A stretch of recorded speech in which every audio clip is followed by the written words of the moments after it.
বাংলাদেশের এই হাল হবার পর এবার ভারতেরও কি একই হাল হতে চলেছে? খুব কম মানুষ হয়তো এটা লক্ষ্য করেছেন যে বাংলাদেশে এতদিন ধরে যেটা চলছিল ভারতেও সেটা আগে হয়েছে। সরকারের বিরুদ্ধে ডিক্টেটরশিপ আন্দোলন, কৃষক আন্দোলন, মণিপুর ভায়োলেন্স এবং খালিস্তান ইস্যু, এই যতগুলো আন্দোলনের কথা আমি বললাম, এই সমস্ত আন্দোলনের যে গল্পটা মানে মেন কাহিনীটা, সেটা কিন্তু বাংলাদেশের সাথে হুবহু মিল আছে। তো কি সেই কাহিনী? কোন বড় দেশের যোগদান রয়েছে? কোন জঙ্গি সংগঠন এই সমস্ত কিছুর সাথে যুক্ত রয়েছে? সবই জানবো আমরা প্রুফ সমেত এই ভিডিওতে। তাই ভিডিওটা শেষ পর্যন্ত দেখুন এবং এই চ্যানেলটি নতুন তাই প্লিজ চ্যানেলটা সাবস্ক্রাইব করে পাশে থাকবে। এবার মেন আলোচনায় আসা যাক। Student protests in Bangladesh have turned violent. Over 100 people, including 14 policemen, have been killed. We have no safety. This cannot be a secure and independent country. That a lot of these deaths could be attributed to targeting of Hindu communities. Sheikh Hasina ने बांग्लादेश के प्रधानमंत्री के पद से इस्तीफा दे दिया है और देश छोड़कर भाग गई है। Thousands of protesters storming and looting the Prime Minister's residence. We have decided to form an interim government. Bangladesh is burning.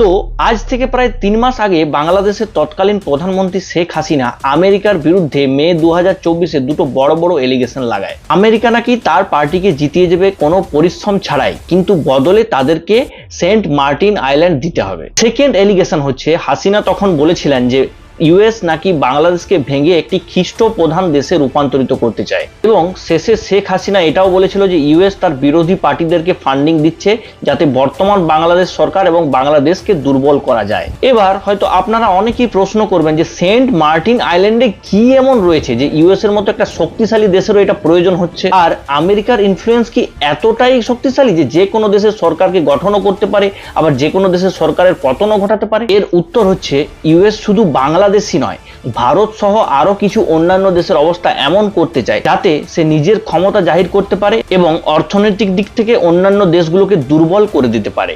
আর কঠোর সত্যি কথা এটাই যে বর্তমানে বাংলাদেশের যে অবস্থা, এটার জন্য অনেকাংশে ইউএসএই দায়ী। সবাই পাকিস্তানকে দোষ দিলেও পাকিস্তানকে শুধুমাত্র ইউএসএ একটি মুখ হিসেবে ব্যবহার করে এগিয়ে নিয়ে যাচ্ছে। আজ বিভিন্ন সোশ্যাল মিডিয়ায় বাংলাদেশের টপিক এতটাই গরম খবর হয়ে আছে যে বিভিন্ন মানুষ এই সামান্য সত্যিটাও জানে না। যে স্টুডেন্ট প্রোটেস্টের জন্য হাসিনাকে পদত্যাগ করতে বলা হয়েছিল, সেই স্টুডেন্ট প্রোটেস্টকে এক সময় হাসিনা সমর্থন করতেও বাধ্য হয়েছিল এবং সমর্থন করেও ছিল। আজ বিভিন্ন সোশ্যাল মিডিয়ায় বাংলাদেশের টপিক এতটাই গরম খবর হয়ে আছে যে বিভিন্ন মানুষ এই সামান্য সত্যিটাও জানে না। 5 জুন 2024-এ বাংলাদেশের হাইকোর্ট এটা রায় দেয় যে মুক্তিযোদ্ধাদের জন্য যে 30% কোটা ছিল সেটা অপরিবর্তিত থাকবে। এই রায়টি বেরোনোর পরই এই আন্দোলন আরো ভয়াবহ রূপ নেয় এবং যারা আন্দোলন করছিল তারা সরাসরি পিএম এর কাছে আবেদন করে এই কোটা ব্যবস্থাকে তুলে নেওয়ার জন্য অথবা কমিয়ে ফেলার জন্য। আর সেই সময়ই হয় প্রধানমন্ত্রীর সব থেকে করা একটি বড় ভুলের মধ্যে অন্যতম।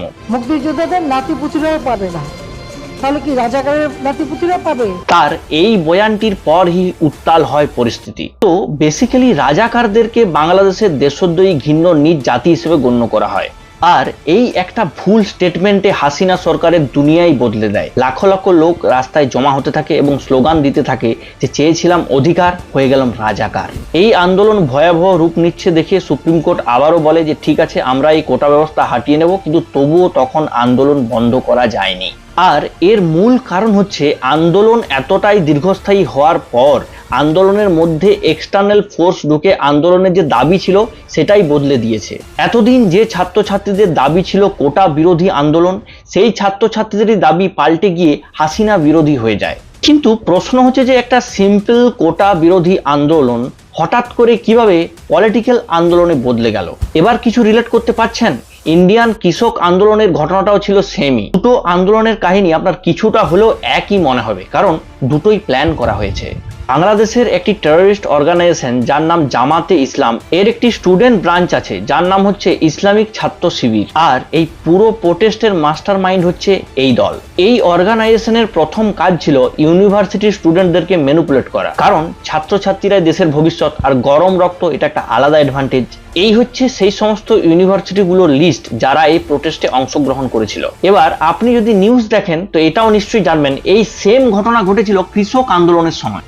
যেখানে জেএনইউ, ডিইউ, ইসলামিয়ার মতো ইন্ডিয়ান টপ ইউনিভার্সিটির স্টুডেন্টরা সামিল হয়েছিলেন। যেমন কৃষক আন্দোলনের টুলকিট ব্যবহার করা হয়েছিল সেলিব্রিটিদেরকে ইনস্ট্রাক্ট করা ছিল কোন হ্যাশট্যাগ টুইট করতে হবে, কোন হ্যাশট্যাগকে ট্রেন্ড করাতে হবে। সেম বাংলাদেশেরও স্টুডেন্ট প্রোটেস্ট অর্গানাইজেশন জামাতে ইসলাম টুইটারে এই হ্যাশট্যাগ ট্রেন্ড করায় যে হ্যাশট্যাগ স্টেপ ডাউন হাসিনা। এখানে বাংলাদেশি সরকারের তখন একটাই ভুল ছিল, যখন আন্দোলন ভায়োলেন্সে রূপান্তরিত হয়ে যায় তখন সরকারের উচিত ছিল শান্তির পথ বেছে নেওয়া, কিন্তু সরকার সেটা না বেছে নিয়ে ভায়োলেন্সকেই এই আন্দোলন ঠেকাতে ব্যবহার করে। আর সেটাতে এই সমস্ত সুবিধাবাদী আতঙ্কবাদী দলগুলোর আরো সুবিধা হয়। ভারতে কৃষক আন্দোলনের সময় একই ঘটনা ঘটতে থাকে। প্রথমে আন্দোলন শান্তিপূর্ণভাবে চললেও তারপর আস্তে আস্তে আন্দোলন ভয়াবহ রূপ নিতে থাকে। কৃষক আন্দোলনকে ভায়োলেন্সে রূপান্তরিত করার একটাই সবচেয়ে বড় কারণ ছিল সরকার যাতে কিছু ভুল পদক্ষেপ নেয় এবং কিছু মানুষ যাতে মারা যায় এবং আহত হয় এবং সেটাকে তারা ব্যবহার করতে পারে, এবং এটাকে কাজে লাগিয়ে তখন তারা সরকারের বিরুদ্ধে আন্দোলন করবে এবং সরকারের পতন ঘটাবে। এবার দেখুন, কোনো একটা আন্দোলনের আগুনকে জ্বালিয়ে রাখার জন্য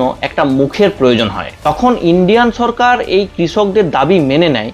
তখন তো আন্দোলন থেমে যাওয়ার কথা ছিল, কিন্তু হঠাৎ করেই তখনই একটা মুখকে সামনে আনা হয়, নাম অমৃতপাল সিং। আর এই মুখকে সামনে আনার পর থেকেই কৃষক আন্দোলন বদলে গিয়ে হঠাৎ করে অ্যান্টি ন্যাশনাল আন্দোলনে রূপান্তরিত হয়। ট্রাক্টরকে মডিফাই করে অস্ত্র হিসেবে ব্যবহার করা শুরু হয়। दिल्ली चलो मार्च में कुछ किसानों ने ट्रैक्टरों को हथियार की तरह इस्तेमाल कर लिया है। नुकीले रॉड लगवाए हैं। लोहे के ये रॉड इतने मजबूत तरीके से लगाए गए हैं जिससे किसान सुरक्षा में लगे पुलिस को नुकसान पहुंचा सके, पुलिस की बैरिकेड को तो तोड़ सके। पीएम के ऑन कैमरा थ्रेट देवा হচ্ছিল।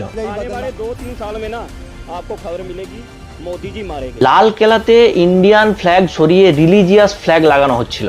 এই সেম ঘটনা বাংলাদেশের ক্ষেত্রেও হয়। হঠাৎ করে নাহিদ ইসলাম নামক একটা মুখ আমরা সামনে পাই। তখন প্রধানমন্ত্রী শেখ হাসিনা শান্তিপূর্ণভাবে এই আন্দোলনকে থামানোর চেষ্টা করে এবং ওনাকে ডাক দেয়। তখন এই ব্যক্তি হাসিনার কাছে পৌঁছান না, উল্টে এটা প্রচার করা হয় যে স্টুডেন্টরা সমস্ত কিছুর জন্য তৈরি আছে। আজ আমরা লাঠি ধরেছি, কাল দেশের ভালোর জন্য বন্দুকও ধরতে পারি। এবার গল্প হচ্ছে যে দুটো আন্দোলনের দাবি আলাদা আলাদা হলেও দুটো আন্দোলনের গল্প সিমিলার কি করে?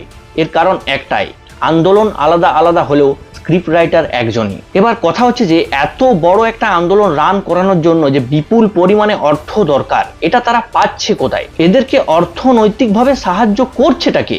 নাহিদ ইসলামকে সামনে আনার জন্য পেছনের ক্ষমতা ছিল ফ্রন্টলাইন ডিফেন্ডার নামক এক অর্গানাইজেশন। এই অর্গানাইজেশনের ওয়েবসাইটে যদি যান, সেখানে ডোনেশন সেকশনে গিয়ে যদি দেখেন, দেখতে পাবেন ফোর্ড ফাউন্ডেশন নামে এক অর্গানাইজেশন ফান্ডিং করেছে। আর এই ফোর্ড ফাউন্ডেশন সিআইএ দ্বারা ডাইরেক্টলি ফান্ডেড। এটার মানে এটাই দাঁড়াচ্ছে যে ইউএসএ চায় যে এই দেশের সরকার ইউএসএ সাপোর্টিভ হোক। আর এই নাহিদ ইসলাম ডাইরেক্টলি আইএসআই দ্বারা প্ল্যান করা। আর এই কৃষক আন্দোলনের ক্ষেত্রেও সেম। এই ভদ্রলোকটি তো আবার ডাইরেক্টলি অন ক্যামেরা বলে যে ইন্ডিয়া থেকে আলাদা একটি দেশ তারা চায়, নাম খালিস্তান। खालिस्तान इंडिपेंडेंट खालिस्तान की मांग करते हैं, क्यों ना सेडिशन का केस आप देशद्रोह का केस आपके खिलाफ कर दिया? नहीं, देखें, ये सुप्रीम कोर्ट की मैंडेट है कि पीसफुल मैनर में आप खालिस्तान की बात कर सकते हैं। तो मेरे ख्याल में जिस एरा में हम लोग जी रहे हैं वहाँ पे सेपरेशन की बात करना ये ऐसी इविल बात नहीं है। নাহিদ ইসলামের পর আপনি আরেকজনের নাম নিশ্চয়ই শুনে থাকবেন, যিনি বর্তমানে বাংলাদেশের প্রধানমন্ত্রীর আসনে বসে আছেন। তার নাম হচ্ছে মোহাম্মদ ইউনিস। হাসিনা দেশ ছাড়ার পর নাহিদ প্রেস কনফারেন্স করে বলে যে আমাদের একটাই লক্ষ্য, সেটা হচ্ছে গণতান্ত্রিক সরকার। আর এই সরকার গঠনের ক্ষেত্রে সবচেয়ে যোগ্য ব্যক্তি হলেন মোহাম্মদ ইউনিস, কারণ উনি নোবেল পিস প্রাইজ আর প্রেসিডেন্সিয়াল মেডেলে সম্মানিত। মানে বাংলাদেশের হত্যাকর্তা বিধাতা, বর্তমানে সবচেয়ে বড় শান্তির দূত ইনি। আর এটা সার্টিফাই করেছে কে? ইউএসএ, কারণ ইউএসএ এনাকে ফেমাস ম্যাক্সেসে অ্যাওয়ার্ড আর অশোক অ্যাওয়ার্ড দিয়েছে। এবার আপনারা হয়তো বলবেন কি পাগলের মতো বকছিস, অ্যাওয়ার্ডের সাথে এটার কি সম্পর্ক আছে? তো এটার উত্তরে আপনাদেরকে জানিয়ে রাখি, এই অ্যাওয়ার্ড আমাদের ইন্ডিয়ান কিছু চিহ্নিত ব্যক্তিও পেয়েছেন। তার মধ্যে হলেন কেজরিওয়াল, পি সাইনাথ, রবিশ কুমার এবং জেপি নারায়ণ। আর এই জেপি নারায়ণের উপর ইন্দিরা গান্ধী আরোপ লাগিয়েছিলেন যে জেপি নারায়ণ ডাইরেক্টলি সিআইএ দ্বারা ফান্ডেড। তখন জেপিকে মুখ করে আমেরিকান সরকার আমাদের সরকারকে ক্ষমতাচ্যুত করতে চেয়েছিল, কারণ তখন ইন্দিরা গান্ধীর সাথে ইউএসএ সরকারের সম্পর্ক এতটাও ভালো ছিল না। এবার যে সমস্ত অ্যাওয়ার্ড প্রাপ্ত ইন্ডিয়ান ব্যক্তিদের নাম আমি শোনালাম, আপনি যদি বিচার করে দেখেন এরা সবাই সরকারের বিরুদ্ধেই রাজনীতি করে। এমন কোনো ব্যক্তিকে ইউএসএ ডেকে অ্যাওয়ার্ড দেয়নি যারা সরকারের পক্ষে আছে।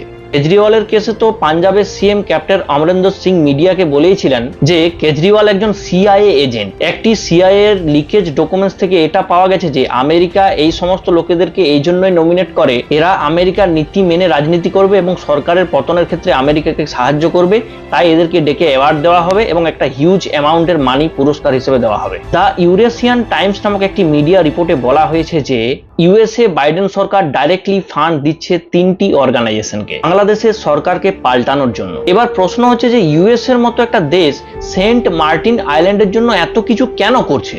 ইউএস এর জন্য এই আইল্যান্ডটা কি এমন গুরুত্বপূর্ণ হতে পারে? এটার উত্তর হচ্ছে এর লোকেশন। যে এরিয়াটা দেখতে পাচ্ছেন এর নাম হচ্ছে মেলাকা স্ট্রিট। এই স্ট্রিটে প্রায় পুরো দুনিয়ার 60% ট্রেড পাস হয়। মানে যে দেশ এইখানের কন্ট্রোল একবার হাতে পেয়ে যাবে, পুরো দুনিয়ার ইকোনমিক্যাল কন্ট্রোল তার হাতেই থাকবে। আর এই সেন্ট মার্টিন আইল্যান্ডের লোকেশনই হচ্ছে সবচেয়ে সুটেবল লোকেশন এটাকে কন্ট্রোল নেওয়ার জন্য।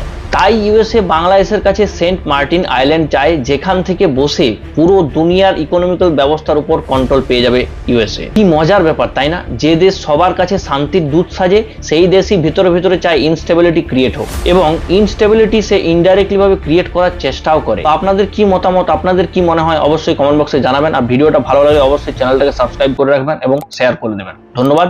দেখা হচ্ছে পরের অন্য কোনো ইন্টারেস্টিং সাবজেক্ট নিয়ে। Thank you, thanks for watching. জয় হিন্দ।